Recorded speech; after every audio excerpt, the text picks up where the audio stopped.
Un savoureux mélange artistique de culture et d'information.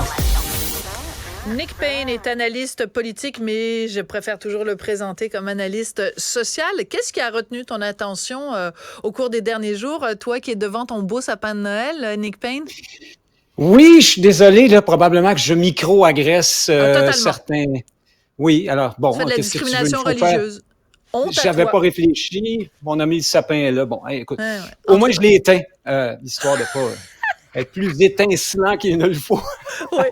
Alors, Ben, qu'est-ce qui ce qui a t'a retenu frappé? mon Oui. attention, c'est comme ça, une des choses qui ont retenu mon attention, c'est la déclaration de la patronne de Télé-Québec, Oui. qui a dit, et là je paraphrase, c'est Mme Collin, elle a Oui, dit Marie que Collin. au rythme où vont les choses, en regard des statistiques actuelles, notamment des habitudes d'écoute puis de consommation de contenu culturel québécois par les jeunes, ben, dans 10 ans, il n'y aura plus personne pour consommer des produits culturels québécois. C'est quand même hallucinant comme déclaration. Mais elle On n'a pas n'entend tort pas si ça. on se base sur des chiffres. Si, en effet, parce que Télé-Québec, c'est toujours la télé culturelle et la télé aussi pour les enfants, mais s'il n'y a plus d'enfants pour la regarder, s'ils sont tous sur du contenu anglais sur Netflix, ben elle a parfaitement raison dans ses prévisions, non? Ben absolument, c'est ce qu'elle nous dit, puis je la crois, et d'autant plus d'autant plus la croire que c'est la patronne de Télé-Québec. Hein, c'est quand même désormais un des vecteurs Oui. d'une culture qui cherche à, enfin, on va dire woke pour faire simple. Donc, chez les woke, d'habitude, on s'inquiète pas trop là, des questions d'identité puis de nation. Ah, c'est à ça que ça touche. Là. Ça, s'il y a plus personne Fondamental. pour consommer de la culture québécoise dans 10 ans, mais c'est hallucinant. Imagines-tu un discours pareil en France, aux États-Unis, en Espagne? Ah, dans 10 ans, il n'y aura plus personne qui va écouter les émissions espagnoles. Tu sais, en Espagne, c'est à tomber en bas de sa chaise. Puis on écoute ça tranquillement, comme si ça allait de soi. Mais c'est ça qui est surprenant, c'est que moi, j'ai vu la même entrevue que toi, j'ai vu le même texte que toi, puis je me disais, mon Dieu, mais c'est énorme!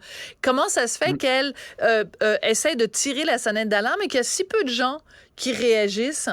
Mais c'est C'est pas, le il y a plein de choses qu'on peut mettre en lien aussi avec ça. Tu mais parlais absolument. d'assimilation, entre autres, Oui, liées à oui, ça. c'est ça.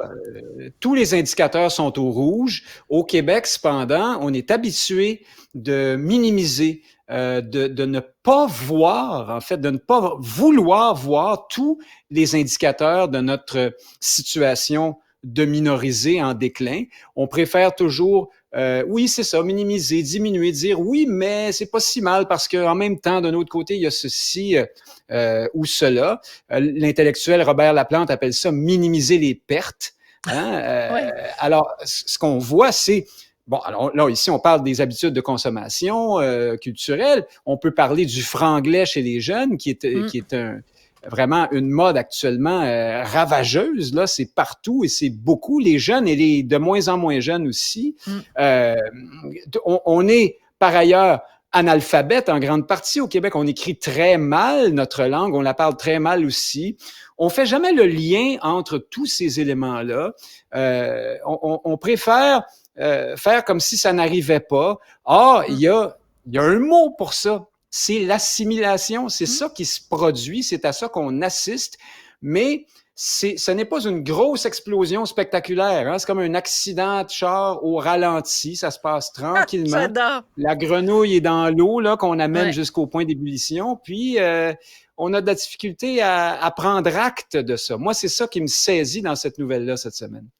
Alors, je note, pour résumer, selon Nick Payne, l'assimilation des Québécois est un accident de char au ralenti. Mais l'image est très forte et on connaît évidemment l'image de la grenouille, mais on a l'impression que ceux-là même qui sont le plus touchés par cette assimilation, donc c'est-à-dire les jeunes, mettons les moins de 30 ans, parce que c'est sur leurs épaules à eux que repose le Québec de demain, que c'est justement les moins concernés, les moins inquiets, alors que c'est eux qui devraient être le plus inquiets, puisque ce sont leurs enfants à eux et leurs petits-enfants qui sont concernés.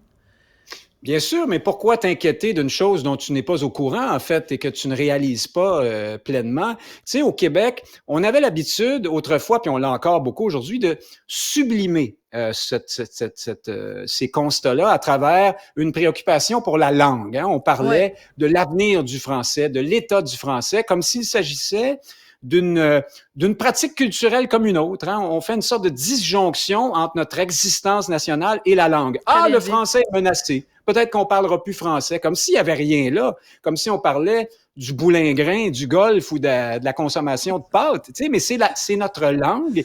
Et les Québécois n'ont pas un autre élément de culture fort auquel se rattacher. Il y a des peuples qui ont survécu en perdant leur langue par bout, mais ils avaient, par exemple, une pratique religieuse très, très forte ou encore... Alors que nous, on a que ça. Un élément ethnique, hein? Ils se reproduisaient entre eux. Ils avaient une préoccupation ethnique. Ici, c'est loin, loin, loin de nous, ces choses-là. Alors, il ne nous reste que la langue. That's all the time we have. I'm so sorry, Nick Payne. I have to tell you that the interview is over. So thank you very much for talking that language. What is it you're talking? It's called French. It's called French, eh?